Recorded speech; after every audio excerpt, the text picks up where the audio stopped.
Everyone, Diwali की सफाइयां कर रही थी और दिवाली की सफाइयों के बीच में मुझे मेरी पोएट्रीज की इतनी बड़ी गठरी टाइप कुछ मिला है एंड ये मैंने लिखी थी इंस्पायर्ड होके किसी से, लेकिन ये कॉपी है। ज्यादा अपन बातें नहीं करेंगे क्योंकि ये पोएट्री बहुत लंबी है, इसको सुनाने में मुझे टाइम लगेगा। I hope so you will enjoy this poetry. तो दो कैरेक्टर हैं इसमें, एक सुनने वाला और एक सुनाने वाला। सुनने वाला सुनाने वाले से पूछ रहा है मोहब्बत के बारे में, तो सुनाने वाला जवाब देता है कि क्या मेरी आंखों में देख सकते हो मोहब्बत मेरी, क्योंकि इन लफ्जों की इतनी औकात नहीं कि वो बयां कर पाए। तो इस सेंटेंस के ऊपर ही पूरी स्टोरी है, तो सुनना जरा। कि वो पूछने लगा मुझसे कि मैं कैसे जानती हूँ कि वही मेरी मोहब्बत है। ये सवाल सुनकर कुछ पल कैसी चुप हो गई थी मैं बयान नहीं कर पाई। मैं समझाती भी कैसे उसे कि ये दुनिया एक अंधेरी रात है और वो मेरा चांद। कैसे बताऊं उसे मैं कि जब वो मुस्कुराता है तो उसकी मुस्कुराहट भर से ही मैं अपने सारे दर्द भूल जाती हूँ। मगर वो फिर भी देखता रहा मेरी तरफ।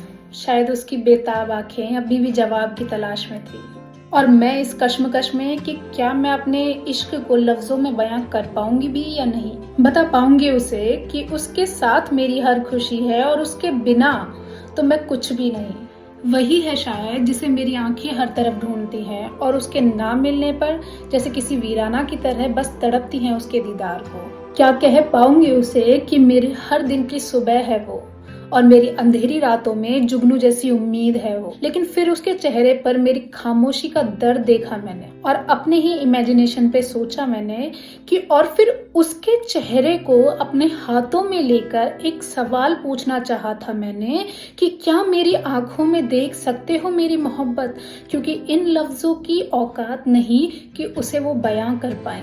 और साथ ही साथ एक और इमेजिनेशन मेरे जज्बातों में चल रही थी और बस एक आंसू जैसे उसकी आंखों से बहने का इंतजार कर रही थी मैं उसकी हाँ बोलने के लिए। अब ये मेरी इमेजिनेशन में चल रही है ये बात, लेकिन मैं इमेजिनेशन में भी सोच रही हूँ कि उसके हाँ बोलने का तरीका क्या होगा कि और बस एक आंसू जैसे उसकी आंखों से बहने का इंतजार कर रही थी। गले से लगाया उसे रोता देख मैंने और उसके माथे को सहलाया और हाँ शायद उसे जवाब मिल गया था।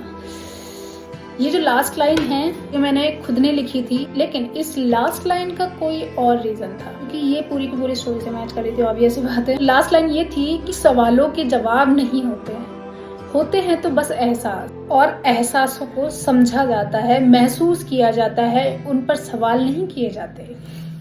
दिस इज द पोएट्री और ये कुछ ज्यादा ही रोमांटिक हो गई। डिस्क्लेमर मैंने पहले भी दिया है और मैं अभी भी दे रही हूँ, do not relate me poetry से तो बिल्कुल नहीं। Thank you so much for watching. Comment में डाउन कि आपको पोएट्री लगी कैसे। बाय।